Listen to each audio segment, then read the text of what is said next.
Hello everyone, welcome to BBN online classes. I am your master teacher Sakshi Dhiman.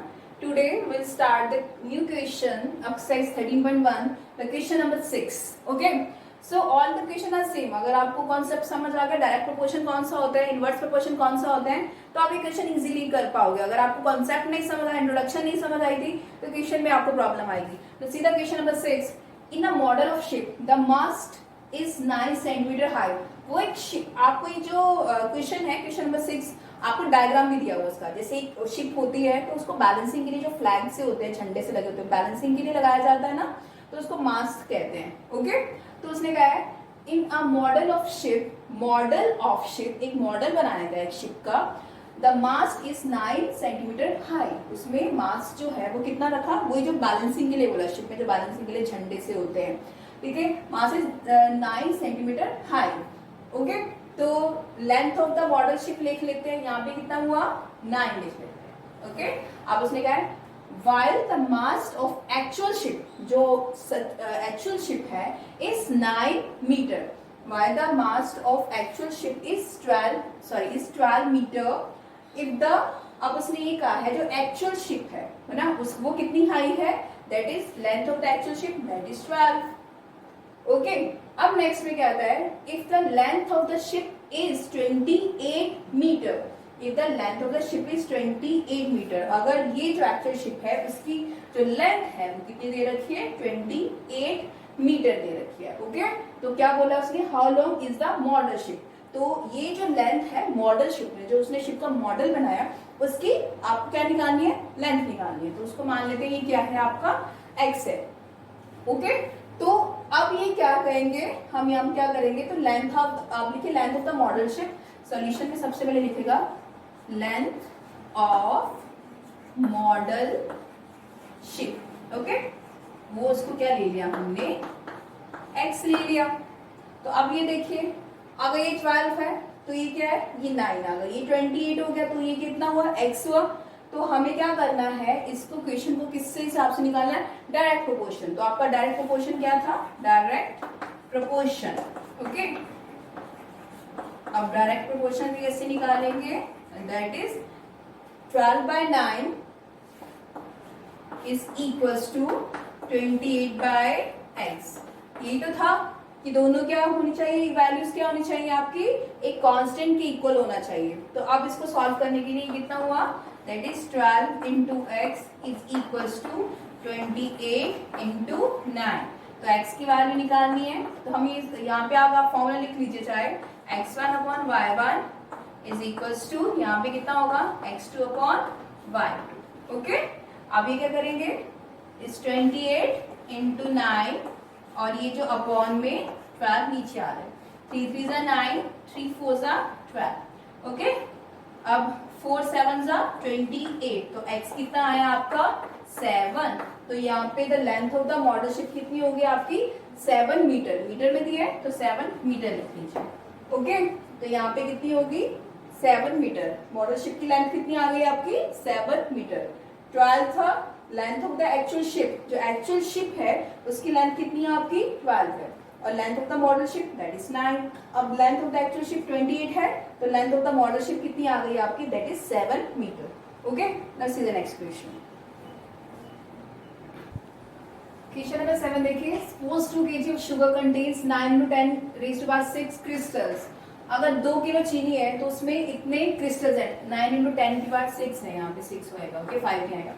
सो कहता है how many sugar crystals are there in 5 kg of sugar. अगर आपके पास 5 kilo चीनी आती तो उसमें कितने क्रिस्टल्स होंगे, और एक दो पार्ट दिए और एक और दिए कि 1.2 kg ऑफ शुगर होगी तो कितने क्रिस्टल्स होंगे.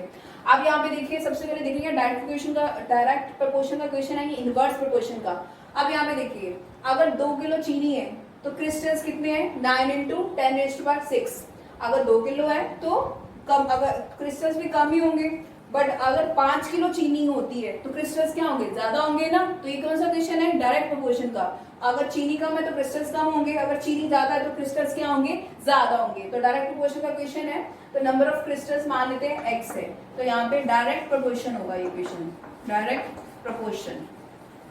अब यहाँ पे डायरेक्ट प्रोपोर्शन को करने के लिए हम क्या करेंगे, this upon this, that is 2 upon ये कितना हुआ 9 into 10 raise to power 6 is equals to 5 upon x लिख लेते हैं यहाँ पे। अब इसको क्रॉस मल्टीप्लाई करेंगे, ये कितना हुआ 2 into x is equals to 5 into 9 into 10 raise to power 6। अब ये x की वैल्यू इधर रहने दीजिए, 9 5 that is 45 into 10 raise to power 6 और ये यहाँ पे कितना हुआ आपका अपॉन में 2 हो गया। मैं इसको एक से डिवाइड कर देती हूँ एक बार, तो इसको 45 को 2 से डिवाइड करेंगे। मैं यहाँ डिवाइड कर देती हूँ 45 डिवाइडेड बाय 2। ओके 2 2 ज़ा 4, ये 4 हो गया, ये 5 हो गया, 2 2 ज़ा 4।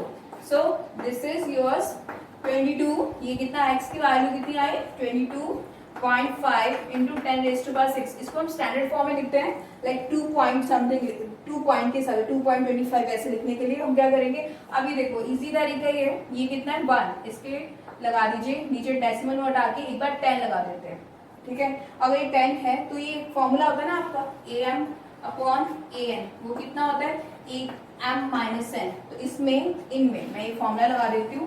ये जब पावर ऊपर जाके नेगेटिव बन जाएगी तो ये कितनी आ जाएगी वैल्यू इसकी, दैट इज 10 6, ये ऊपर जाएगी देखिए 6 माइनस 1 हो जाएगा, यही तो होगा यहाँ पे। तो x की वैल्यू कितनी हो गई 225 into 10 raise to power 5। But यहाँ पे ये तो मैंने पावर यहाँ पे सॉल्व करी है, बट मुझे तो इसको डेसिमल में लेके आना है स्टैंडर्ड फॉर्म में लिखने के लिए। अब मैं क्या करूँ, मुझे अगर यहाँ पे पॉइंट लेके आना है तो मैं 100 से डिवाइड करूंगी और 100 से मल्टीप्लाई करूंगी।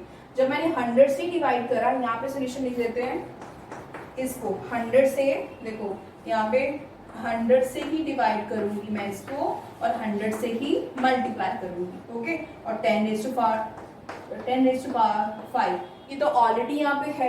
अब यहाँ पे मैंने डेसिमल के लिए लिखा ना यहाँ पे, तो डेसिमल कितना आएगा यहाँ पे आ जाएगा यहाँ पे 2.25। ओके, और 10 रेज टू पावर तो ऑलरेडी 5 है ही है। अब यहाँ पे कितना हो गया, 10 रेज टू पावर 2 हुई ना, अगर 100 है तो 10 रेज टू पावर 2 लिख सकते हैं इसको। तो यहाँ पे बेस सेम हो तो पावर जेड हो, यहाँ पे इसको ऐसे लिख लो। चलो एनीवेज एक स्टेप और कर लेते हैं। ओके, तो ये कितना हुआ 2.25 इंटू बेस सेम हो तो पावर सेट होती है तो 10 रेज टू पावर 7, इसको हमने इसमें लिख दिया, स्टैंडर्ड फॉर्म में लिख दिया। ओके, अब नेक्स्ट क्वेश्चन उसने ये बोला है कि अगर आपके पास 1.2 kg शुगर है तो अगर 1.2 है तो ऑब्वियसली क्या होगा, क्रिस्टल्स भी कम आएंगे ना। तो इसको सॉल्व करके देखते हैं इसके सेकंड पार्ट को। इसका सेकंड पार्ट देखिए, 1.2 kg बोल दिया 1.2। ओके, अब क्रिस्टल्स क्या हो जाएंगे कम, तो ये भी कौन सा क्वेश्चन हुआ, डायरेक्ट प्रोपोर्शन का। इसको कैसे सॉल्व करेंगे, 2 upon 9 into 10 raise to power 6 is equals to that is 1.2 और यहाँ पे कितना आ जाएगा x आ जाएगा। ओके, तो वही क्रॉस मल्टीप्लाई करेंगे, 2 into x is equals to 1.2 into 9 into 10 raise to power 6 है। अब यहाँ पे अगर इसको सॉल्व करना है आपको तो ये कितना x की वैल्यू लेके आनी है, तो आप क्या करेंगे, इसको ऐसे लिख लो। अगर आपको किसी को भी कंफ्यूजन होती है तो इजी कैलकुलेशन क्या करो, 12 into 9 into 10 raise to power 6 है ना यहाँ पे, इसका मैंने डेसिमल को हटा दिया, डेसिमल हटा के कितना आया 10, और ये 2 तो डिनोमिनेटर में इसके जाएगा ही। ओके, अब यहाँ पे देखिए ये और 2 6 कितना होता है 12 होता है। अब ये जो 10 है ना, इसको मैं अगर मैं यहाँ पे 10 रेज टू पावर 6 है और यहाँ पे 10, अगर मैं 10 को 10 इंटू 10 इंटू 10 6 टाइम्स लिखूंगी और यहाँ पे एक 10 कट जाएगा, या वही अभी जस्ट फॉर्मूला बताया a raise to power m upon a raise to power n हो तो a m माइनस n कहते हैं। तो यहाँ पे कितना आ जाएगा आपका, ये तो 6 रहा है, इसको मल्टीप्लाई करते 9 6 54। ओके, और यहाँ पे 10 रेज टू पावर कितना आएगा 6 माइनस 1, अभी जस्ट बताया कि कैसे सॉल्व करना है इसको, तो 10 रेज टू पावर 5 हो गया।